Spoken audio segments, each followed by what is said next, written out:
Je sais pas si cette vidéo elle sortira ou quoi, mais je trouve qu'elle est la suite de la vidéo que je viens de sortir la semaine dernière. Je trouve que ce qui m'arrive actuellement, maintenant, tout de suite, est très porteur du message que je veux transmettre. Donc là, ce qui m'arrive, c'est que j'ai mon semi-marathon dimanche, pour laquelle je me suis inscrite il y a à peu près 3 mois, pour laquelle je me suis vraiment entraînée. Là, ce qui s'est passé, c'est que la semaine dernière, j'ai fait un gros run de 15 km. Et après, plus tard dans la semaine, j'ai fait 5 et 4 km, un truc comme ça. Et à la fin du 4e kilomètre, j'avais un peu mal, donc je me suis dit que j'avais une périostite, donc je me suis dit le prochain run, je le fais un peu plus lent. Et depuis le dernier run que j'ai fait de 3 km, du coup, bah, j'ai mal, genre je boite à mort. Je boite extrêmement, donc c'est super frustrant parce que j'étais à une semaine, donc dimanche au dimanche, donc ça me laissait une semaine. Donc là je me suis dit ok, bon bah je vais pas courir avant mon semi-marathon, je vais simplement marcher, mais même marcher ça me fait super mal. Je fais du tennis du coup à côté de ça, et aujourd'hui j'ai été jouer au tennis, carrément j'ai pleuré. J'ai pleuré parce que je me suis rendu compte que j'avais vraiment très mal sur mes appuis, que j'avais certainement un nerf de bloqué, et que pour écouter mon corps, va pas falloir que je fasse mon semi-marathon dimanche, pour laquelle je me suis préparée depuis 3 mois. Donc ouais, je suis déçue, mais en même temps, les marathons, les demi-marathons, ça laisse des traces dans ton corps pour aussi quand tu vieillis. Et donc là, il faut que j'écoute mon corps déjà dans l'instant, parce qu'il a mal et il me le dit. Mais c'est super frustrant. C'est super frustrant et je suis rendue à une étape où je suis un peu en doute. Je me dis, est-ce que peut-être que je vais au départ et puis je fais ce que je peux jusqu'à ce que je sente une douleur et soit je ralentis, soit je marche. Je le finis en marchant, mais honnêtement, ce serait pas responsable. Du coup, bah, cette vidéo, elle est faite aussi pour prévenir que parfois, même avec l'organisation que je fais, en écoutant mon corps, parfois il y a des signes. Et ça passe par la déception. Donc, je suis vraiment très déçue. Mais je vais écouter mon corps et je suis sûre que je suis pas la première et vraiment pas la dernière à qui ça arrive. Mais je vais pas le faire. Je vais pas faire mon demi-marathon, c'est reporté pour me le faire une prochaine fois dans quelques mois. Et je vais aller consulter un médecin. Je sais pas quel médecin à New York je peux consulter pour ça, mais je vais voir ce que je peux faire. Mais je suis vraiment triste et déçue, ça rentrait pas dans mes plans, ça rentrait pas dans la formation, enfin dans l'idée que je m'étais fait du processus, parce que je me suis vraiment bien préparée. Je pensais avoir fait tout correctement, mais parfois, bah, juste le corps, il suit pas. Il suit pas et il va falloir que je fasse avec. Voilà. Donc je tenais à faire cette vidéo, parce que si toi aussi ça t'est déjà arrivé d'avoir des projets, des envies, et que arrivé à la veille ou quelques jours avant, tu te rends compte que c'est pas possible, d'en avoir parlé aussi aux gens autour de toi qui t'ont motivé et que t'as envie pas d'impressionner, pas du tout, c'est pas ça, mais de rendre fier, ou je sais pas, avoir accompli ce que t'as dit, d'avoir été au bout de tes idées. Mais c'est pas forcément nécessaire. Que la vie, si tu veux prendre soin de ton corps, il faut s'écouter. Je sais même pas trop ce que je dis. Je suis vraiment déçue. Mais c'est pas grave. C'est pas grave. Arrêtez pour mieux repartir. On peut pas tout prévoir, on peut pas tout organiser, et parfois ça ne se passe pas de la façon dont on imaginait. Et c'est ok, ça fait partie de la vie. Je suis déçue actuellement, dans le moment présent. Je suis hyper en accord avec ça. Je suis super déçue, super triste. Parfois, c'est pas toujours facile. Mais on sait rester positif. Mais là, j'essaye d'acquiescer le coup sans pleurer et sans être déçue de moi-même. Parce que c'est pas facile quand même. Je m'attendais pas à ça. Sorry.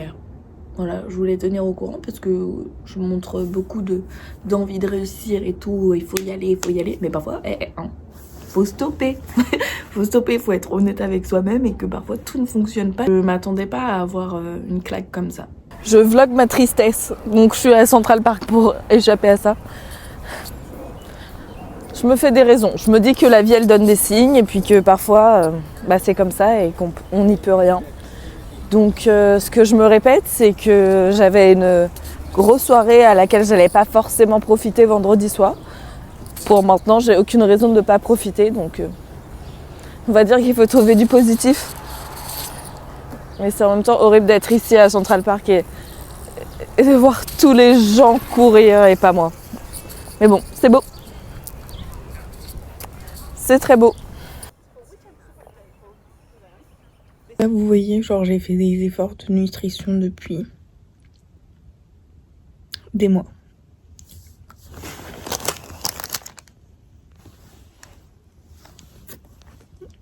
Je bouffe mes émotions à mort. J'arrive pas à m'arrêter. Je mange jamais dans ma chambre, sans j'évite. Là, c'est comme si, je sais pas. J'espère que je suis pas la seule. Voilà, c'est pour montrer la réalité. Je bouffe. Et je bouffe mes émotions. Demain, ça a intérêt de s'arrêter. Si ça s'arrête pas, je crois. Qu'est-ce que je fais? Comment on fait pour arrêter? Ça, je sais pas. Oh, la tête de psychopathe. Bon, aujourd'hui, on est le jour où j'aurais dû faire ma course. Donc, je l'ai pas fait. Voilà. Donc, j'ai passé la journée à Princeton. J'ai pas voulu trop traîner près du parc parce que ça allait me rendre un peu nostalgique. Et me revoilà in the town. Donc, ça y est, j'ai fait mon petit deuil pendant une semaine. C'était un peu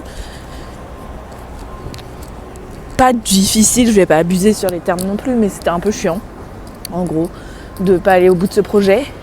Mais je me suis fait à l'idée, je me dis j'ai juste besoin de repos et puis si c'est pas cette course, ce sera une autre. Mais mon Dieu, on dirait que j'ai pleuré et tout. Non, je suis juste fatiguée. Et donc, voilà. Donc pas de course pour moi pour cette fois-ci, mais je me suis fait à l'idée. Ça a pris un peu de temps et c'était normal. Je pense que fallait que j'assimile le fait de pas aller au bout de mon idée, mais c'est pas grave. Donc demain, lundi, nouvelle semaine qui commence, des nouveaux objectifs et puis je vais prendre le temps d'écouter mon corps et puis de faire autre chose. Je vais trouver mon bonheur dans autre chose, c'est pas grave. Faire plus de sport à la salle, aller au pilates, enfin tranquille quoi. Et puis non, je suis en train de mentir, je pars au Texas. C'est trop génial. J'ai spoil le prochain vlog. C'est pas grave. Il y a aussi une autre chose que j'ai pas dit et que j'ai ressenti cette semaine, dans ma semaine où j'ai capté que j'allais pas faire ma course. C'est qu'en fait, j'ai eu la sensation de... Mon corps, il fonctionnait pas bien. Enfin, ma jambe, en gros. Mais en même temps, je me suis dit, j'ai l'impression que à chaque fois que j'ai un projet, je vais jamais au bout. Et je me suis dit cette phrase dans ma tête. Je me suis dit, c'est comme abandonner. Je m'en voulais parce que j'ai l'impression que c'est une excuse, que j'aurais quand même pu le faire et donc je culpabilisais vachement aussi sur ça. Voilà, je tenais à le dire. Je culpabilisais vachement. J'ai l'impression d'aller à la facilité de pas le faire et donc je voulais le faire pour me prouver que j'étais capable d'avoir un objectif, d'être disciplinée pour y arriver, de me donner les moyens de réussir et j'ai raté quoi. Donc c'est un peu comme si, dans ma tête en tout cas, comme si ça avait été aussi une sorte d'excuse et je suis vraiment déçue. Pour une fois, j'avais en tout cas donné tous les moyens et de pas avoir réussi l'objectif. Mais en même temps, ce que mon meilleur ami m'a dit, c'est que sur ces 3 derniers mois, je me suis aussi beaucoup plus disciplinée et c'est une routine de vie que j'ai adoptée. J'ai peut-être pas été au bout, mais les efforts ont eu plus de valeur que si j'avais été jusqu'au bout, ça aurait été encore mieux et je dis pas que je le ferai jamais. Mais le fait d'avoir été disciplinée, d'avoir réussi à me poser un cadre et de m'être donné les moyens, c'était plus important que la finalité. Voilà.